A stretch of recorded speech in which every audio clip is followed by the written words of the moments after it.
산에서 내려오시니 이 제목으로 하나님 말씀 전하겠습니다.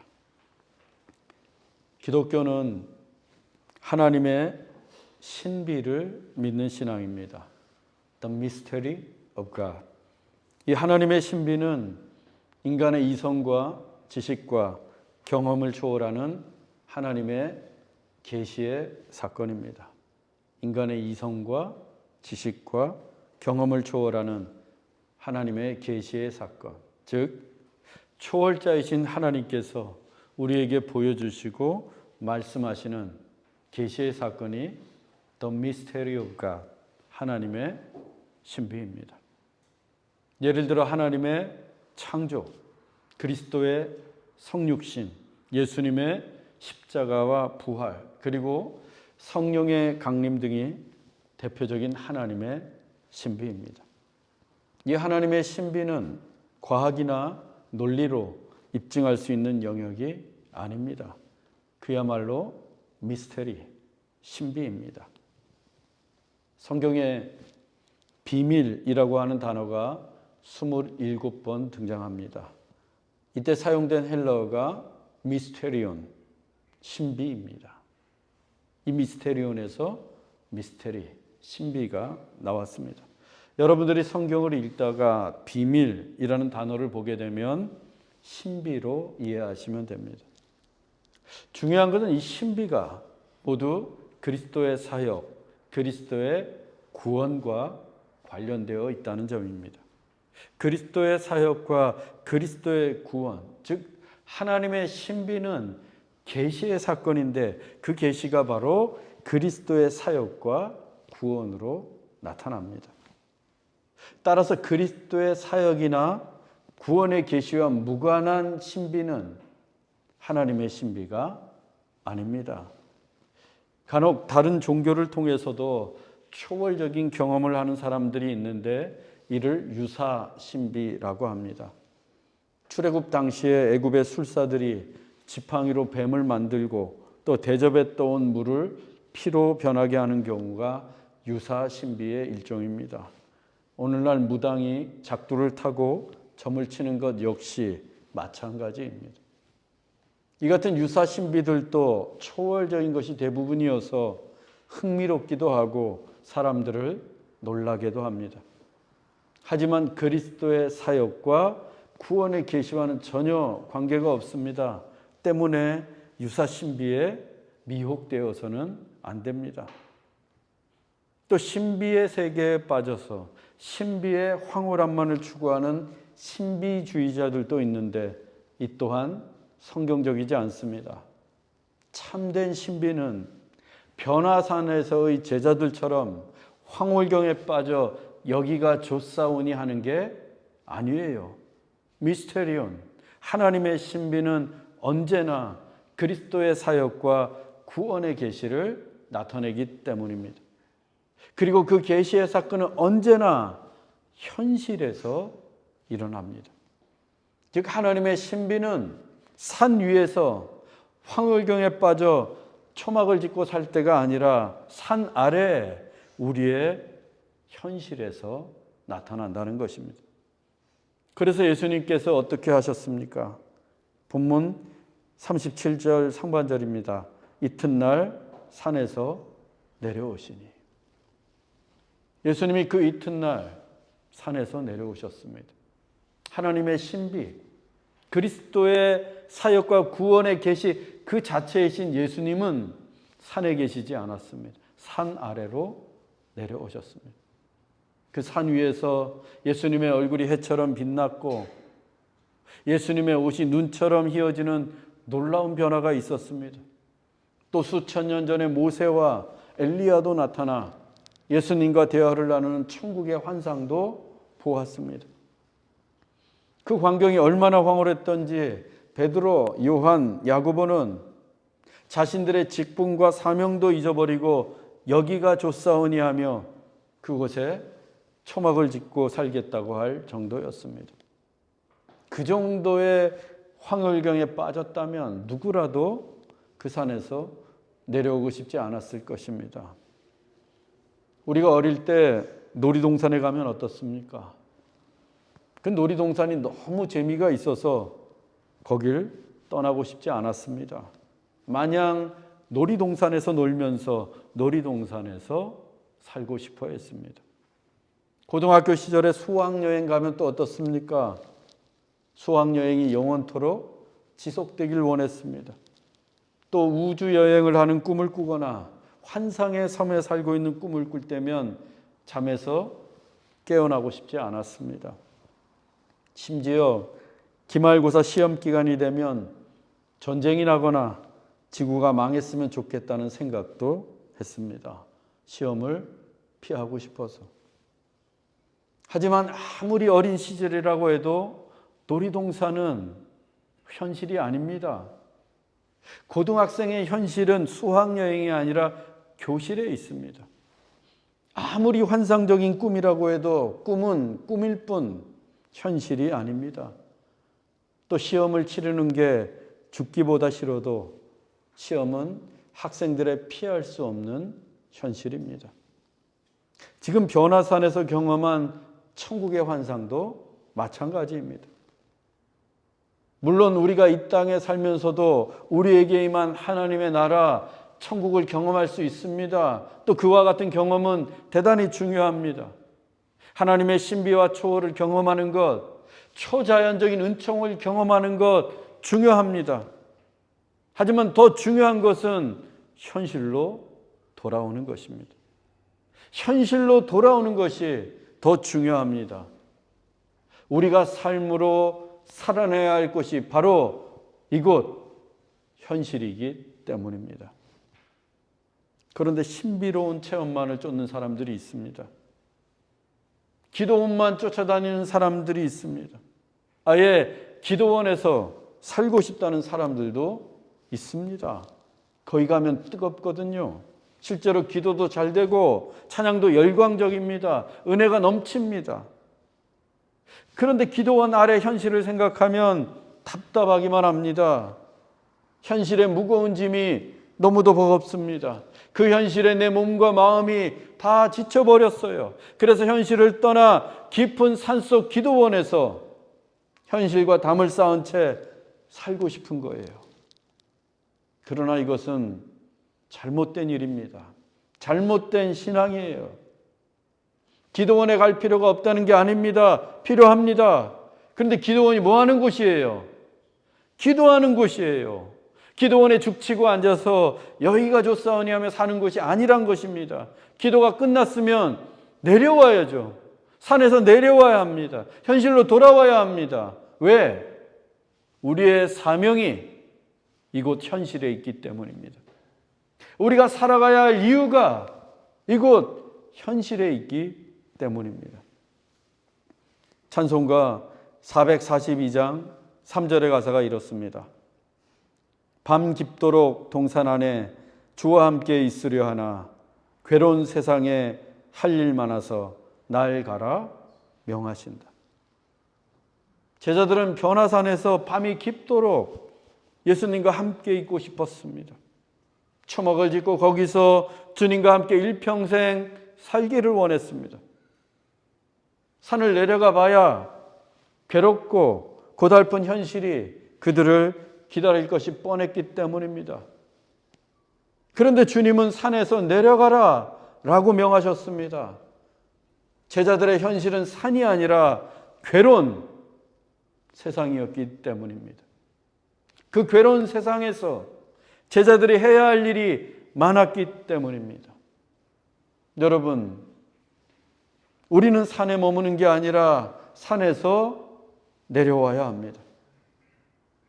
산 아래의 현실이 아무리 힘들고 답답하고 어렵더라도 산에서 내려와 이 현실을 살아내야 합니다. 산 아래에 우리가 감당해야 할 사명이 있습니다. 귀찮고 하기 싫고 피하기 싶어도 우리가 마땅히 감내해야 할 직분과 사역이 이곳 산 아래에 있습니다. 우리 모두 산에서 내려와 우리 앞에 놓인 현실의 삶과 사명에 충성을 다할 수 있기를 주님의 이름으로 축원합니다. 본문 37절로 39절입니다. 이튿날 산에서 내려오시니 큰 무리가 맞을세 무리 중에 한 사람이 소리질러 이르되 선생님 청컨대 내 아들을 돌보아 주옵소서. 이는 내 외아들이니이다.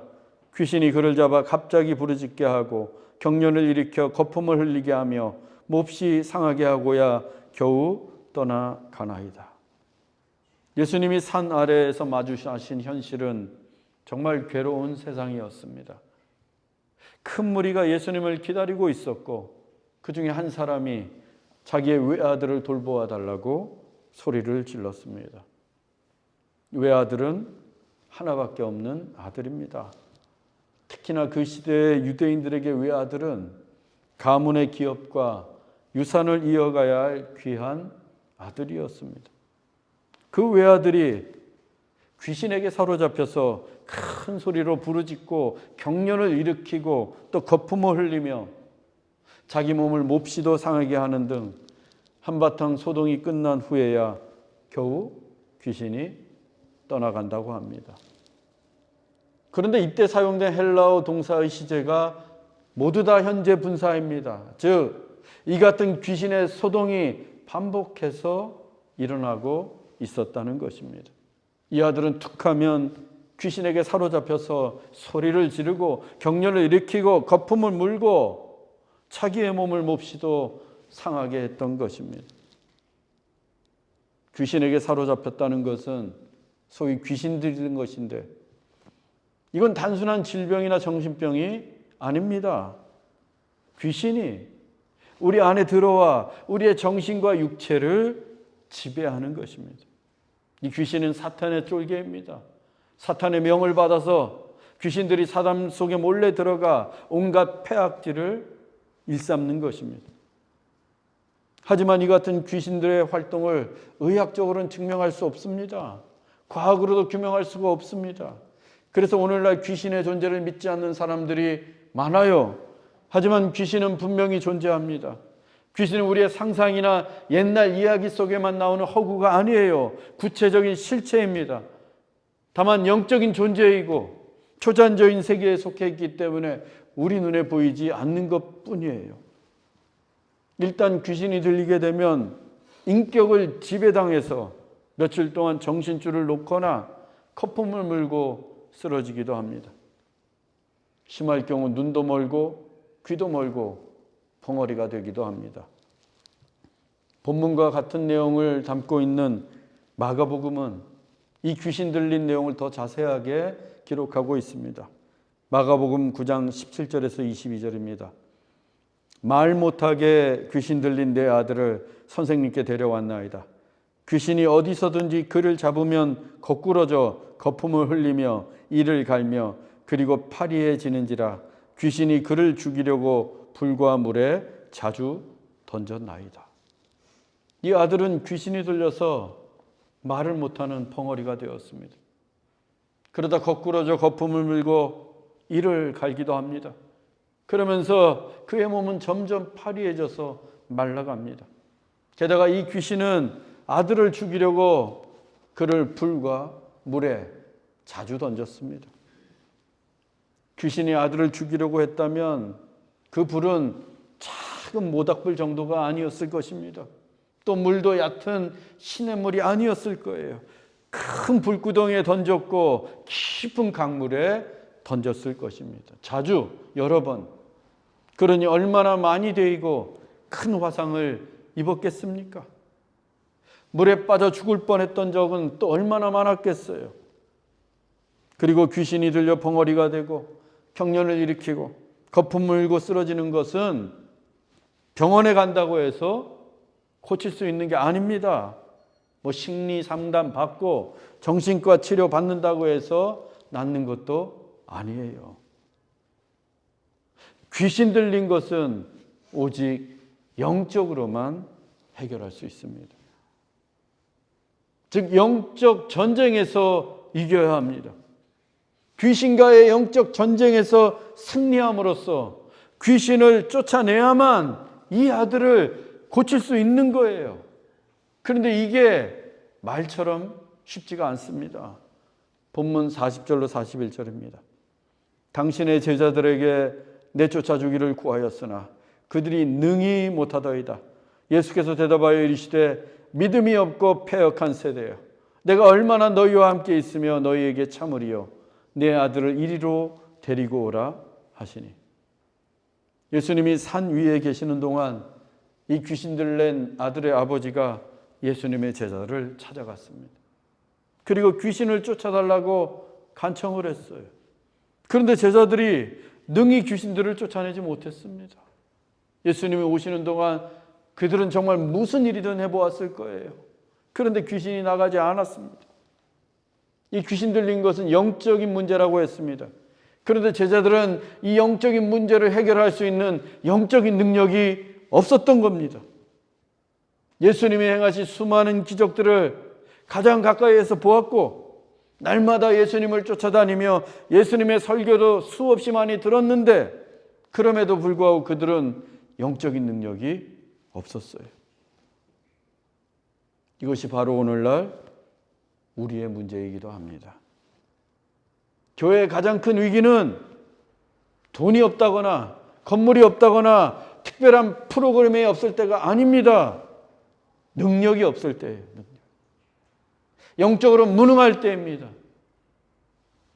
교회는 끊임없이 영적인 도전을 받고 있습니다. 사실 우리는 날마다 영적인 전쟁을 마주하고 있어요. 우리가 깨닫지 못해서 그렇지. 수많은 유혹과 욕망, 이기심과 물질 만능주의, 성적인 타락과 성적 구별의 모호함, 온갖 우상과 사탄의 집요한 공격 등 우리의 삶은 그야말로 치열한 영적 전쟁터입니다. 그런데 전쟁을 하고 있는지도 몰라요. 둔해서.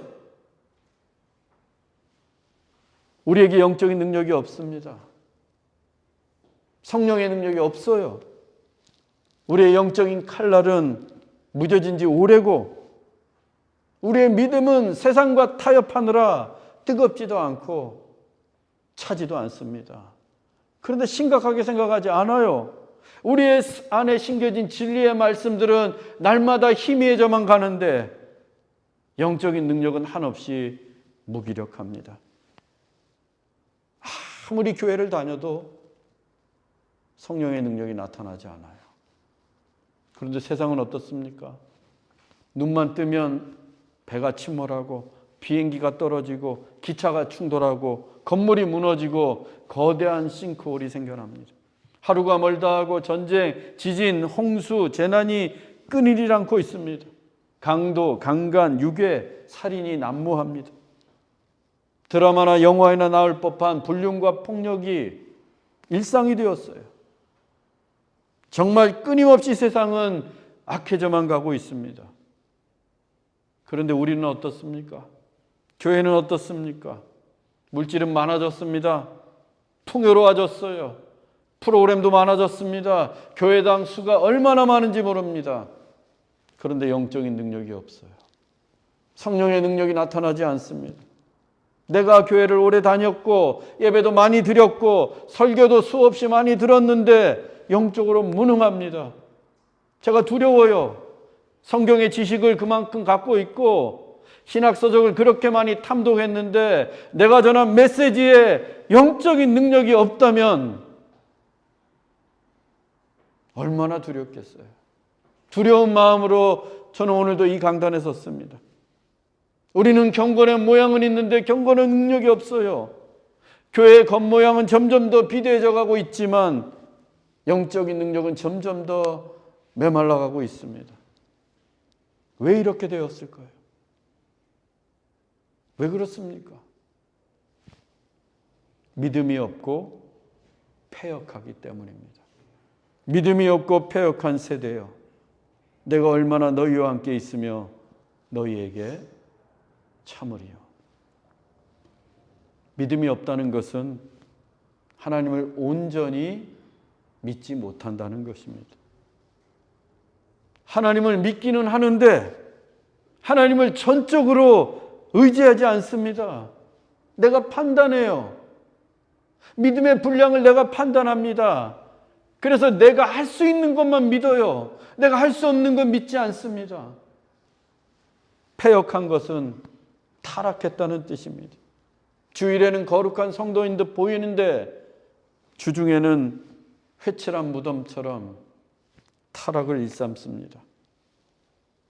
그런데 교회가, 주님의 몸된 교회가 예수님을 불신하고 타락하면 능력이 나타나지 않습니다. 예수님을 믿는 그리스도인들이 주님을 믿지 못하고 타락하면 영적으로 무능할 수밖에 없어요. 그런데도 우리가 스스로 믿음을 살피지 않습니다. 주일 예배 그냥 의무적으로 때워요. 의무적으로 때우는 그 주일 예배를 통해서 어떻게 성령의 능력이 나타날 수 있겠습니까? 의무적으로 제가 이 강단에서 주일 예배 설교 때우듯이 한다면 그 메시지에 어떻게 성령의 감동이 나타날 수 있겠어요? 두렵습니다. 예수님이 얼마나 답답하셨으면 내가 얼마나 너희에게 참으리요 라고 한탄하셨겠어요. 신앙은 유람하는 게 아닙니다. 예배는 콘서트가 아니에요. 내 온 마음을 다해서 산제물이 되어 하나님 앞에 드리는 것이 예배입니다. 예수님이 내가 얼마나 너희에게 참으리요. 이 말씀은 지금 제자들에게만 해당되는 메시지가 아닙니다. 오늘날 우리 교회들에게, 그리고 바로 나에게 하시는 말씀입니다. 내가 너희의 믿음이 없고 패역한 것을 얼마나 더 참아야 하겠니? 여러분, 믿음이 중요합니다. 믿음이 정말 중요합니다. 예수님을 온전히 믿는 것이 중요합니다. 내가 좀 손해보고 어렵더라도 예수님을 온전히 믿는 것, 그것이 정말 중요합니다. 그때 영적인 능력, 성령의 능력이 나타날 줄로 믿습니다. 그러면 어떻게 믿어야 할까? 포기하지 않고 믿어야 합니다. 포기하지 말고 믿어라. 하나님을 믿는다는 것은 곧 하나님의 말씀을 믿는 겁니다. 믿음은 추상적인 게 아니에요. 매우 구체적입니다. 하나님의 말씀을 믿는 거예요. 하나님의 말씀은 절대적입니다. 시대와 상황과 장소가 바뀐다고 해도 하나님의 말씀은 변개하거나 변하지 않아요. 왜? 절대적인 진리이기 때문에. 그렇다면 우리의 믿음도 그 절대적인 하나님의 말씀에 온전히 순종해야 합니다. 세상의 유혹과 핍박에도 포기하지 않고 오직 하나님의 말씀대로 살기로 결단해야 합니다. 손해보고 위험이 뒤따른다고 해도 하나님의 말씀대로 살아야 합니다. 손해 좀 보면 어떻습니까? 실패 좀 하면 어때요? 하나님을 온전히 믿는데 그 하나님이 나를 책임져 주시지 않겠습니까? 그게 믿음이란 거예요. 아합 왕이 이스라엘을 다스리던 시대에 3년 동안 가뭄이 닥쳤습니다. 하늘에서 비 한 방울 내리지 않았어요. 3년 내내. 어느 날 하나님께서 엘리야 선지자를 불러서 내가 비를 지면에 내리겠다라고 말씀하셨어요. 내가 비를 지면에 내리겠다. 그런데 하늘은 여전히 구름 한 점이 없고 맑기만 합니다. 그때 누군가 엘리야가 막 비가 올 겁니다 라고 외치면 미치광이라고 손가락질했을 거예요. 그런데 이 엘리야가 하나님의 말씀을 곧이곧대로 믿었어요. 하나님이 말씀하신 대로 큰 비가 쏟아질 거라고 믿었습니다. 그리고는 갈멜산 꼭대기에 올라가 엎드려 기도합니다. 하지만 기도를 해도 하늘에는 아무것도 보이지 않아요. 그러자 엘리야가 다시 엎드려 기도합니다. 그리고 다시 하늘을 보았습니다. 이번에도 구름 한 점이 없습니다. 그렇게 기도하기를 6번이나 반복합니다. 하지만 하늘은 여전히 햇볕이 쨍쨍하고 화창한 봄날입니다. 비가 올 기미가 조금도 보이지 않습니다. 6번 기도했어요.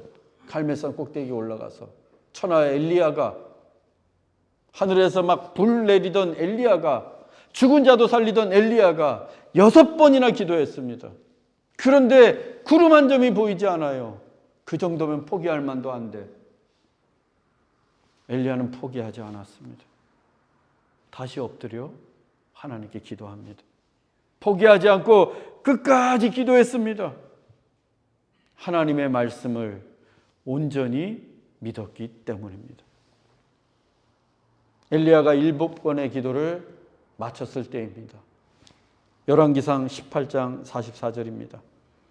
7번째에 이르러서는 그가 말하되 바다에서 사람의 손만한 작은 구름이 일어나나이다. 이르되 올라가 아합에게 말하기를 비에 막히지 아니하도록 마차를 갖추고 내려가소서 하라 하니라. 7번째 기도를 마쳤을 때 마침내 저 바다 끝 하늘에서 구름이 보였습니다. 그런데 그 구름이 손바닥만한 작은 구름이었어요. 그런데 엘리야는 그 작은 구름만 보고도 곧 큰 비가 내릴 줄로 믿었습니다. 그래서 아합 왕에게 비에 막히지 않도록 서둘러 마차를 타고 내려가라고 합니다. 비록 손바닥만한 작은 구름밖에 보이지 않았지만 엘리야는 그 작은 구름 너머로 하나님께서 곧 큰 비를 내리실 것을 믿었습니다. 왜? 하나님이 말씀하셨기 때문입니다. 손바닥만한 작은 구름 너머에 큰 비를 볼 수 있는 것, 그것이 믿음입니다. 지금 여러분 손에 손바닥만한 작은 구름만 있어도 하나님이 말씀하셨다면 큰 비가 쏟아질 것을 보는 것, 그것이 믿음이라는 거예요. 귀신에게 사로잡혔을 때 나사렛 예수 그리스도의 이름으로 외치면, 포기하지 않고 외치면 능히 귀신을 쫓겨가는 걸 보는 것, 그것이 믿음입니다. 여러분, 한두 번 기도해보고 응답이 없다, 포기하지 마십시오. 한두 번 사역하다가 왜 안 될까? 포기하지 마세요. 포기하면 nothing, 아무것도 일어나지 않습니다. 그 대신 주님을 온전히 믿으면서 엘리야처럼 7번이라도 기도하십시오. 끝까지 충성을 다해 사역하십시오. 교회와 예배의 부흥을 위해, 성령 충만한 교회를 위해 포기하지 말고 헌신하십시오. 우리 교회에 사랑이 충만하길 원하십니까? 그러면 포기하지 말고 섬기십시오. 그때 성령의 능력이 우리를 통해 능히 나타날 줄로 믿습니다.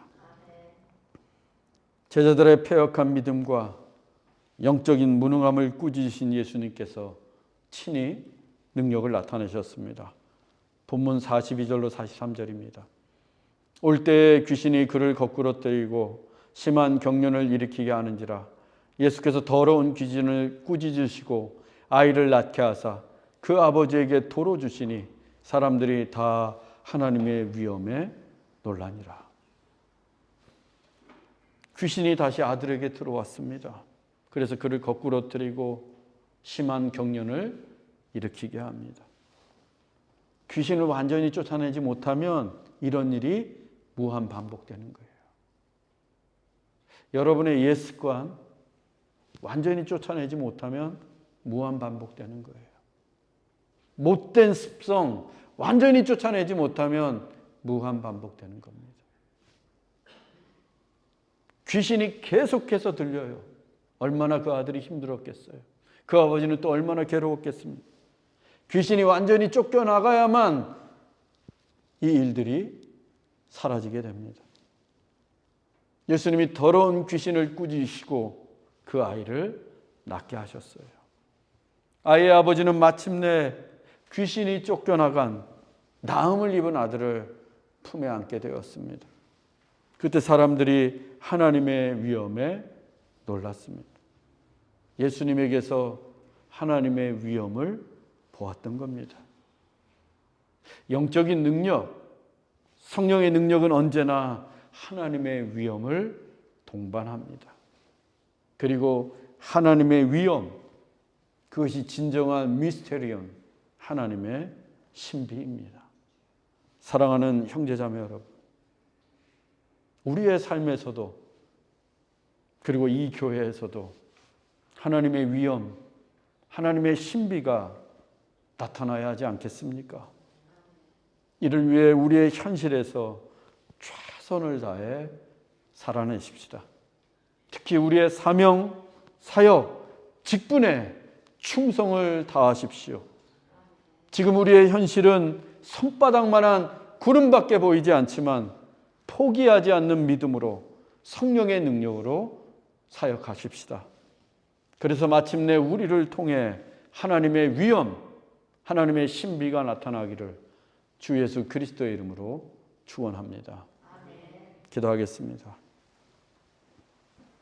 사랑의 하나님, 우리가 있어야 할 곳은 환상이나 황홀한 산이 아니라 그 산에서 내려와 우리가 날마다 살아가야 할 가정과 일터와 교회임을 잊지 않게 하옵소서. 그리고 포기하지 않는 믿음으로 성령의 능력을 얻어서 우리의 사명과 사역에 충성을 다하게 하옵소서. 그래서 하나님의 위엄, 참된 하나님의 신비를 나타내는 주님의 제자들이 되게 하옵소서. 길이요 진리요 생명이신 예수 그리스도의 이름으로 기도하옵나이다. 아멘.